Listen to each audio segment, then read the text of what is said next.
gentlemen, may I have your attention, please?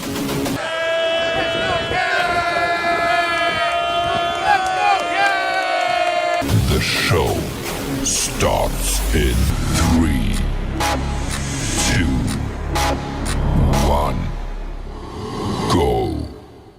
Good morning, CaneSport. It's August the 24th, 2022. I'm Gary Furman, the publisher of CaneSport.com, joined as always by our managing editor, Matt Shodell, as we discuss the news of the day presented by LifeWallet, where the time is now to take charge of your personal health. And Matt, I thought we'd start today with one of the stories on that we've got on the website this morning as we roll out our player blogs for 2022. Yesterday, we had what I thought was just a sensational opening effort with Xavier Restrepo. Today, we bring back one of our bloggers from last year, Tyrique Stevenson, who's had a very interesting offseason, getting his body back together and ready to go again. And Matt, the thing that really stood out to me about Tyrique was that he went into last season without question, thinking that would be the last one he plays as a Miami Hurricane. He was thinking one, done, NFL, gone. And that was like a tough order when you consider he was playing outside corner for the first time. They had him in the slot at Georgia. And but he gave it his all, and he put his body on the line week after week after week. And over the course of a long season, that took a toll on Tyrique. And he was beat up by the end of the year, and he actually played a couple games with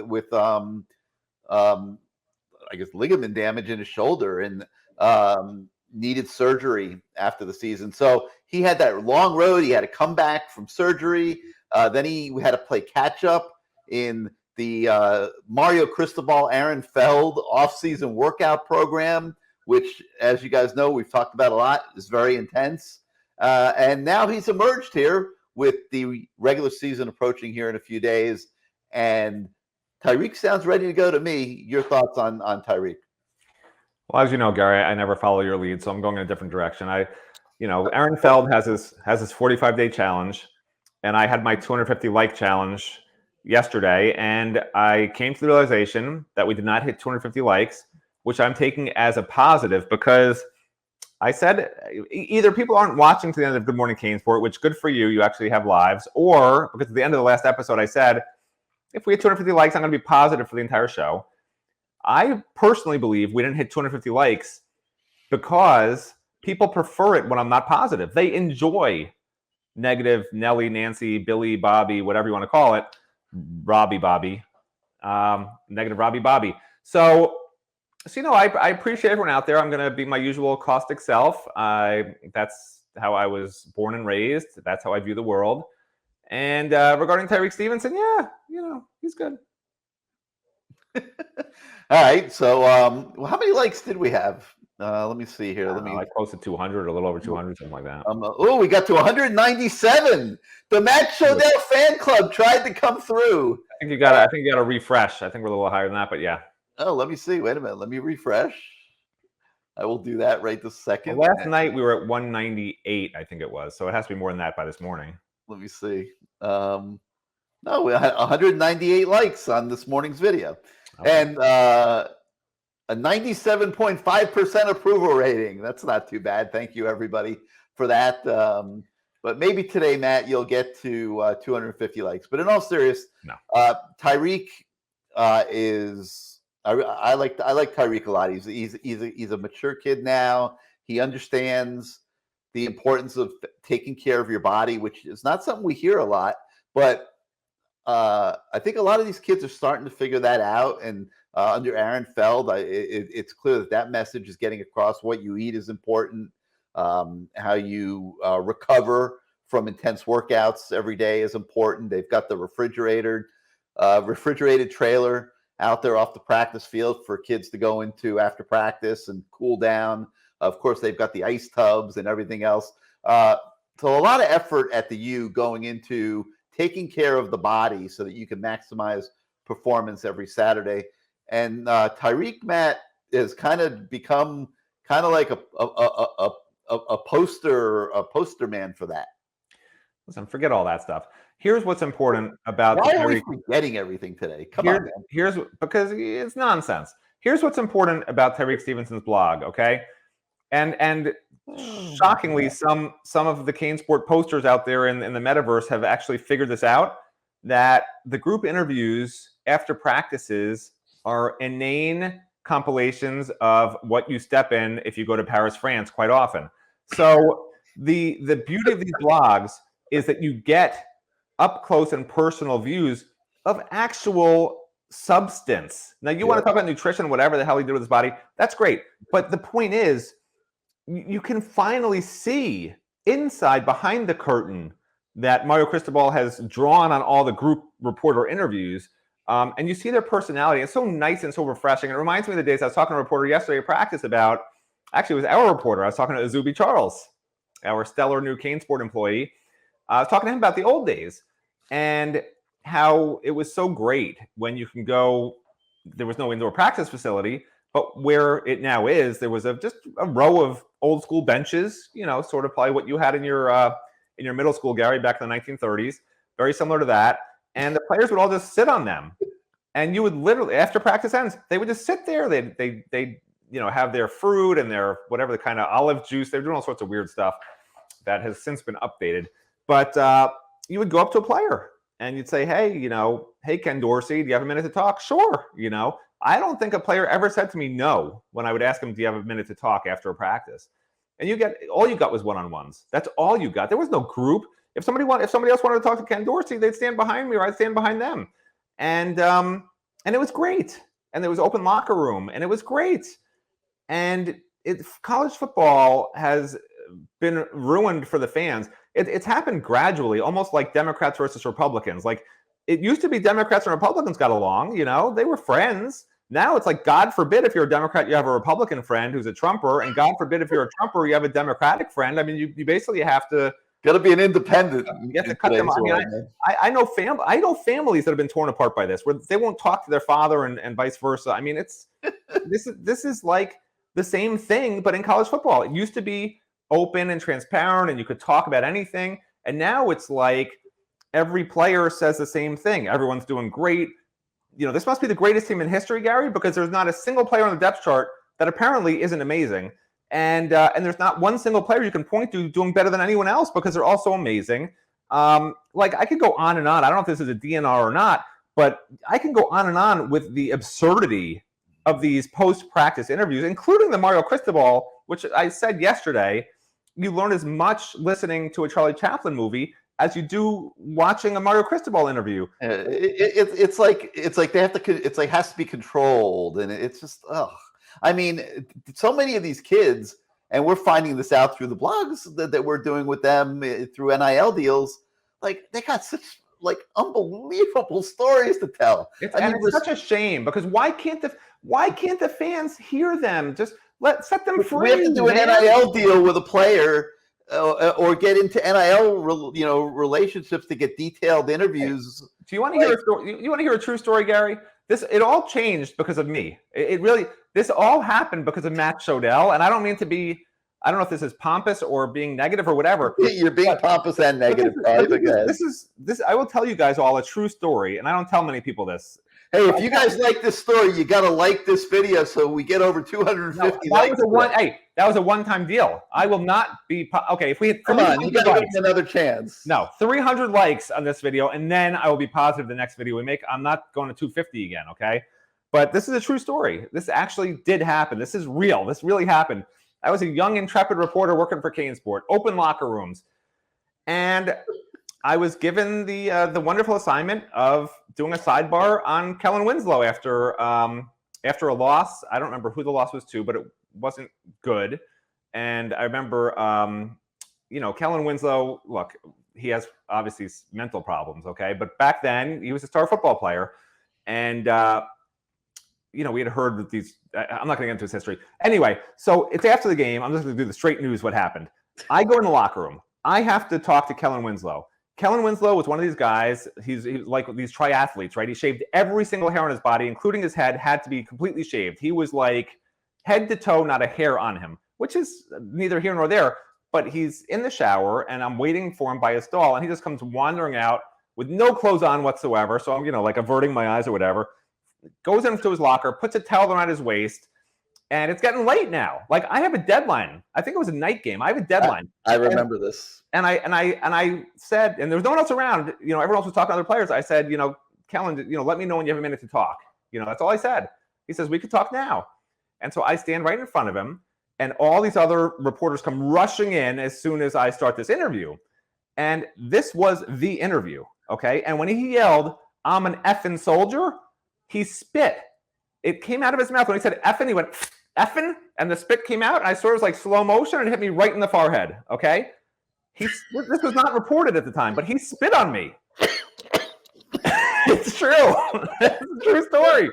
Everyone was so focused on the "I'm an effing soldier." What about me getting assaulted by Kellen Winslow's spit, bro? Nobody reported that. Nobody. It's a true story. That actually happened. And I'll vouch. I was right there. And I didn't get hit in the forehead, thank God. And then the next game, Paul D was at that frickin' door, not letting anybody in forever, and that was the end of availability. I ended availability by starting the Kellen Winslow interview. Actually, it was your fault, Gary, for assigning me the Kellen Winslow interview. You should have known better, man. It was your fault. You're the reason we have no access now, because that's what started the whole downfall of us having open locker rooms, open access to practice. We used to watch every minute of every practice, open access, sitting, guys sitting on the bench, just going up and talking to them. It was all because of Gary Furman. I thought it was my fault. Now that I think about it, it was Gary Furman's fault for assigning me the story. True. That's all true. I wish this wasn't a true recollection of events, but it really that's is. 100% true. That's exactly it is 100% true. I was right there. I will vouch for all this. And yes, we have had to live with a whole different media mindset and policy, and it's only gotten more restrictive, and it's just absolutely insane. But we are trying our best to work around it. And these kids have great stories to tell, and thus we're bringing you these blogs. And so we had Xavier Restrepo yesterday. What a great story. I mean, his dad waking him up at 5 a.m. when he's 4 years old to train to be a football player. 6 years old guy. Let's not get it. Let's not exaggerate. Okay. Didn't he say 4? He was fully developed by then. I mean, not 5, 6. It's okay when you're 6. 5 would be a problem. I mean, what a great story, I mean, and these are the stories that we should be getting on a daily basis from every single player. You don't think Jordan Miller has a story? You don't think a walk-on has a hell of a story to tell? Did you see that walk-on? I don't have a picture of him, but there was that kid number 41 today that was out for the first time, a new walk-on, clearly like a freshman that just enrolled in school or whatever, and he's out there on the practice field. I mean, I don't want to make fun of of this new walk-on, but needless to say, he doesn't really look like a football player. But God bless this kid. He's out there, and he's a Miami Hurricane now. And Josh Gaddis, during the stretching drills, walks up to him and introduces himself like, "Hey, man, Josh Gaddis." And the kid was like so excited. I mean, it was really cool to see. I hope he made it through practice, because I was a little concerned about that. I mean, I don't know that they want to put him in full contact drills, but I admire the kid, for wanting to be a Miami Hurricane and going out there as a walk-on. But yes, I would love to tell his story. I mean, there are so many stories. We had to wait 7 months to talk to Aaron Feld. I mean, did you guys see Aaron Feld? I mean, oh my God, you'd want to do an interview with him every week if you could. The guy's unbelievable. The fans did not like that interview, Gary. They did not. The reporters didn't like doing the interview. I know you liked the guy because of his videos. I thought the interview was off the rails. I thought it was off the rails, which is what made it so good. It was different. It was different. Do you want these cookie cutter interviews all the time, where we sit there and we watch the kids get coached up before they come over to talk, and they give very vanilla answers? Aaron Feld was so refreshing. He's so funny, and I love his daily videos, of course, and his 45-day challenge and everything else. But yeah, so we got the Tyreek Stevenson blog today, and we got another one coming, James Williams, which is just phenomenal. So we got 3 bloggers right now. We'll see how the season evolves. Maybe we'll do more. We'll see. But we love doing these blogs with these kids because we get to show them to you in a light that you don't get to see normally. So enjoy the Tyreek Stevenson debut blog for this year today. You remember what a great job he did last year, and hope you guys like these blogs. All right, Matt, I wanted, before we talk about more stories, I wanted to talk, I don't know if you saw, but the Ruiz family dropped some images of their prospective stadium at Tropical Park, which, I thought the images were kind of cool.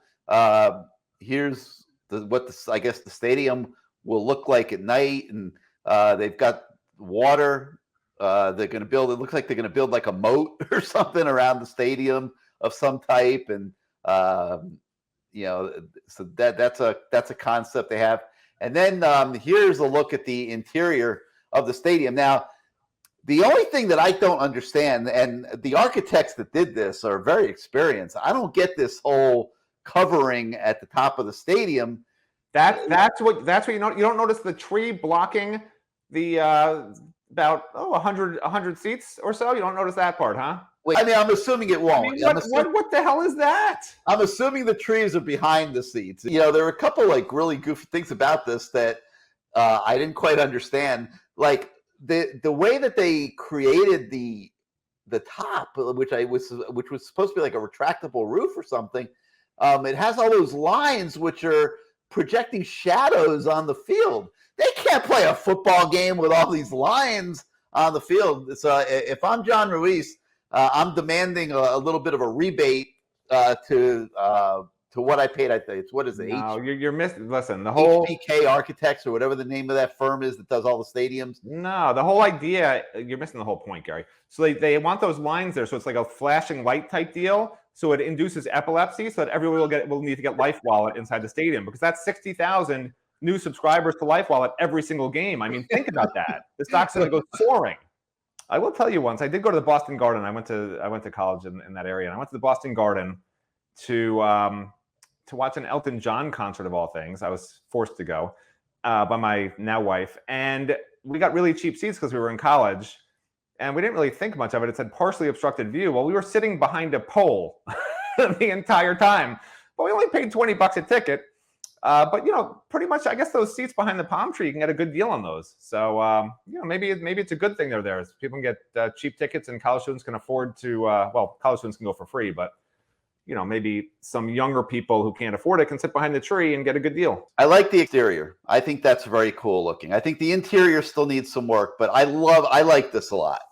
I think they're gonna have to put some skyboxes in too. I'm gonna volunteer your services to John Ruiz. No. I think you have a lot of value to the stadium. Well, so I'll give John Ruiz this for free. Okay, this is very important. I'm not even joking. I want the restrooms to have those pig troughs for everyone to pee in, like in the old Orange Bowl, because you need to have some history. You can't just build an alien spaceship stadium and not pay homage to the great past of the Orange Bowl. So at least bring back the pig trough urinals. Please, John Ruiz. That's my free advice. I give it. And listen, people watching this know, they remember. If you're of the male persuasion who used the restroom at the old Orange Bowl, you remember it, man. And how wouldn't it be fun to have those back again? I remember when I was a little kid. I started going to the old Orange Bowl when I was 7 years old. And I remember the first time I went to one of those bathrooms to go to the bathroom, I was like scared out of my mind, man. I mean, it was like a war zone in there. But that's character, that's character. A little skinny kid like I was walking in there to go to the bathroom. You're like, holy, you're scared dead. You're scared out of your mind, man. All right. We got more stories to talk about, but first let's hear from our friends at LifeWallet, who will be the creators of LifeWallet Stadium. I know what you're thinking. Why do I get to star in my own commercial?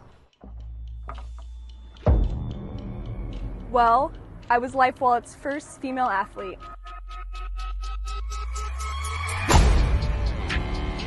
So let me be the first to let you in on a little secret on how I've grown my NIL. Introducing LifeWallet Sports, a revolutionary platform giving athletes complete control over their NIL opportunities, connecting athletes to brands and businesses specific to their followers' likes and interests. And if that's not enough, this platform also helps athletes make connections outside their sports. So let's get connected on LifeWallet Sports. Take it from me, it's a hole-in-one.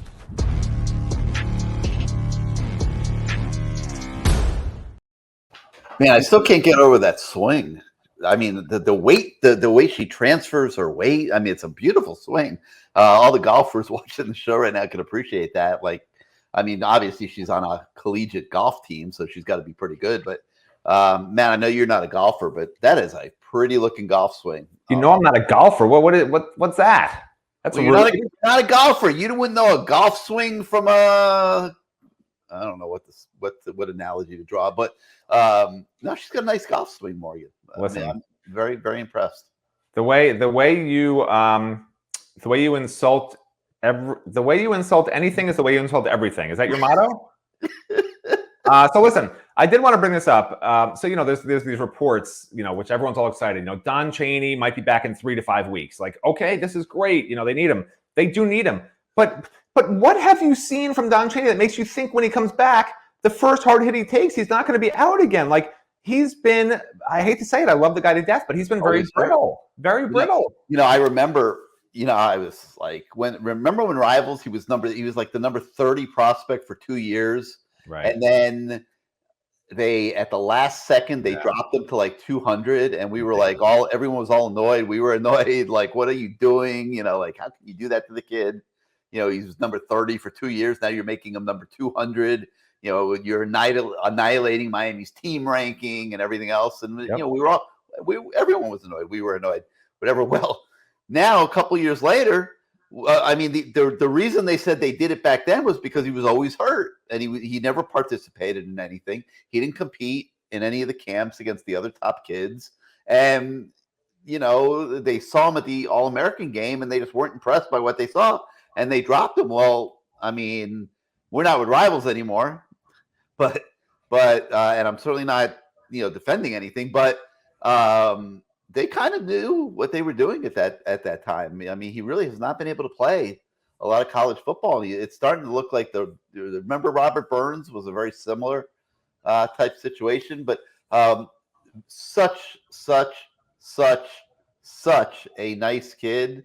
And, I hope that he makes it back and that his, his greatest moment as a Miami Hurricane is better than this.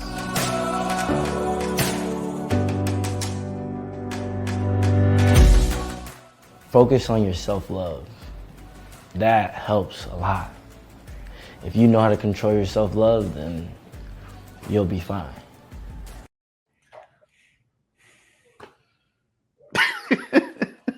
I don't even know where to go with that.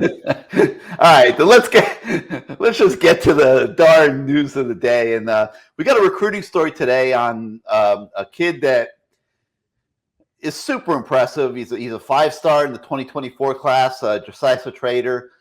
Switched from Miami Central to Hollywood Chaminade. Azubi Charles was able to get out there and spend some time with Josiah. And so we have an update on him. First of all, it's Josiah. It's spelled Josiah. I don't pronounce names. I can never do it. Yeah, Josiah, listen, Josiah, they need these guys. The Hollywood, the Shaman, I keep saying Shaman Madonna guys, the St. Thomas guys. I mean, you got on the list, American Heritage, IMG, those 4 schools, Central, those 5 schools.